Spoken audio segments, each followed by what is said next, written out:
हमारा परिवार देवान से ही कह रहा था कि इनको दोषियों को सज़ा मिलनी चाहिए और पंजाब पुलिस हमें इंसाफ देने की बजाय हमें घुमाती रही। एफआईआर लेट की, फिर आपको सारी चीज़ें मालूम ही हैं। अल्टीमेटली ये यूटी पुलिस को चला गया और यूटी पुलिस भी महीना सवा महीना हो गया था। हम देख रहे थे कि उस तरीके से ये इन्वेस्टिगेशन नहीं कंप्लीट कर रहे, क्योंकि 4 महीने का समा था। 3 अगस्त को 4 महीने कंप्लीट हो जाएंगे, तो आज 16 तारीख होगी, 3 अगस्त को 4 महीने कंप्लीट हो जाएंगे। इन्होंने तो हमारा स्टेटमेंट तक नहीं ली। तो आज हमें पता चला कि इन्होंने धारा 307 भी तोड़ दी। तो ये तो इनका ड्यूटी पुलिस का हाल है। मैं तो इनको मांग करूंगा, हाई कोर्ट से बोलूंगा कि इनके ऊपर भी पूछना चाहिए इनको, जो एसआईटी के मुखी हैं, कि 4 साढ़े 3 महीने आपने क्या किया, अभी तक अरेस्ट भी नहीं किया। आईपीएस ऑफिसर हैं आप, आपकी भी क्वेश्चनिंग, डिपार्टमेंटल इंक्वायरी खुलनी चाहिए ऐसे लोगों की जो इंसाफ देने की बजाय लोगों को खराब करते हैं। जी, आज इसके अंदर ये मेरे जो वकील साहब हैं, सबसे पहले तो प्रीतिंदर जी और दीपेंद्र विर्क, उनका मैं बहुत बहुत धन्यवाद करूंगी। बिश्मन, उनका भी, जो मेरे लॉयर्स मेरे साथ रहे हैं, मान जी और बिश्मन मान भी, इन्होंने मेरे साथ ये 120 दिन का स्ट्रगल किया है। क्योंकि जब हमारी ये इंक्वायरी हमने पंजाब से इधर शिफ्ट करने की कोशिश की थी, वो इस करके करने की कोशिश की थी कि हमारे को जस्टिस मिले। जब यूटी को ट्रांसफ़र करी गई, जब संदीप मोदगिल सर के बहुत स्ट्रॉन्ग ऑर्डर थे, किसी तरीके से I don't know what was the reason, but वो बेंच चेंज हो गया। जब बेंच चेंज हुआ तो हरप्रीत सर ने हमें कोई ऑप्शन नहीं दिया था यूटी ट्रांसफ़र के अलावा। जब यूटी ट्रांसफ़र हुई तो हमने फिर एक उम्मीद जगाई, बट पिछले 1-1.5 महीने से हमें इंट्यूशन हो गई थी कि UT is not doing a fair investigation. क्योंकि यूटी ना इनको पकड़ रही थी और बोल रही थी हम रेड कर रहे हैं, हम फलां कर रहे हैं। ये यूटी का एक तरीका था। इन्होंने क्या किया, 3 महीने तक ये ऐसे ही घूमते रहे। अब ये कोशिश कर रहे थे जो एफआईआर में धाराएं लगी हैं उनको माइल्ड कर दिया जाए, नॉन बेलेबल को बेलेबल वाली बना दी जाए, जिससे कि ये बस स्टेटमेंट लेके एक चार्जशीट कंप्लीट कर दें कि ये बोगस एफआईआर कर दे, जो आज जज साहब ने बोला कि इसको बोगस करके ख़त्म करने की कोशिश करी जा रही थी।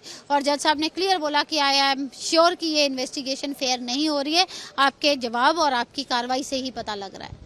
उन्होंने बहुत स्ट्रांगली बोला कि this is not, I am not doubting your this thing, but this investigation is not done fair, you have been approached by people, this is clear, so that's why this investigation can not be done in fair manner with you. तो इस करके हम इसको CBI को transfer कर रहे हैं। और मैं संदीप मोदगिल सर, अपने अनूप चितकारा जी और राजेश भारद्वाज सर, इनका बहुत बहुत, मैं भगवान के बाद ये मेरे लिए भगवान हुए हैं कि जिन्होंने इतने स्ट्रॉन्ग ऑर्डर मेरे को, जिस यूनिफॉर्म की इज्जत के लिए मैं लड़ रही हूँ, उस यूनिफॉर्म को इज्जत देने के लिए इन्होंने मेरा साथ दिया।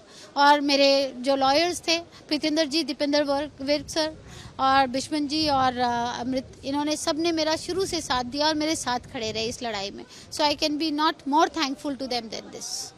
आप संतुष्ट हैं सीबीआई को? जी बिल्कुल। अभी ये जो 4 एसएचओस के एनकाउंटर केस हैं, जो फेक एनकाउंटर केस, जिसकी कल आपको पता ही होगा 17 तारीख को मंडौर एनकाउंटर की भी डेट लगी हुई है, जो इन्होंने फेक एनकाउंटर करे हैं, तो वो सारे एनकाउंटर केस भी है। इन्वेस्टिगेशन अब शुरू होएगी कि एफआईआर डिले कहाँ से हुई।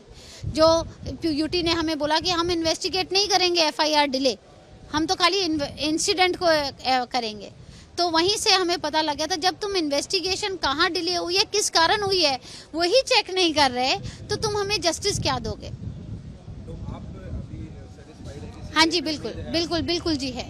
हम शुरू भी, आपको पता है, सीबीआई चाहते थे कि हमें फेयर। अब देखिए, हम एक रेपुटेड फैमिली से हैं, 120 दिन से मैं रोड में घूम रही हूँ जस्टिस के लिए, और आगे भी पूरी ज़िंदगी लग जाए मगर मैं जस्टिस के लिए, आई विल टेक जस्टिस। देखिए, पहले भी हमारी जो पंजाब पुलिस थी, उन्होंने ये मुकदमा दर्ज किया था दोषियों के खिलाफ, उसकी जांच चल रही थी। तो कंप्लेनेंट उस पर एग्री नहीं हुआ, तो उन्होंने, कंप्लेनेंट ने ये मामला ऑनरेबल हाई कोर्ट में डाला, तो ऑनरेबल हाई कोर्ट ने इसको चंडीगढ़ पुलिस को दिया, और आज वो फिर भी सेटिस्फाई नहीं हुए, तो मामला सीबीआई को पहुंच गया। As per your information, as per your जो इन्फॉर्मेशन आप दे रहे हो, तो मैं समझता हूँ ये तो इन्वेस्टिगेशन हो रही है, इसमें इन्वेस्टिगेशन में तो किसी को आपत्ति नहीं होनी चाहिए कि, पर लेकिन मैं ये बताना चाहता हूँ कि ओवरऑल जो यूरिडिक्शन है वो सीबीआई की, वो जब पंजाब में कांग्रेस पार्टी की सरकार थी तो उन्होंने कंसेंट जो सीबीआई की यूरिडिक्शन की थी पंजाब में, तो बेड्रा करी हुई थी, तो पंजाब में कोई भी इन्वेस्टिगेशन है जो सीबीआई नहीं कर सकती। पर लेकिन ये ऑनरेबल हाई कोर्ट का ऑर्डर है, तो इसको हम समीक्षा करेंगे, इसको पढ़ेंगे।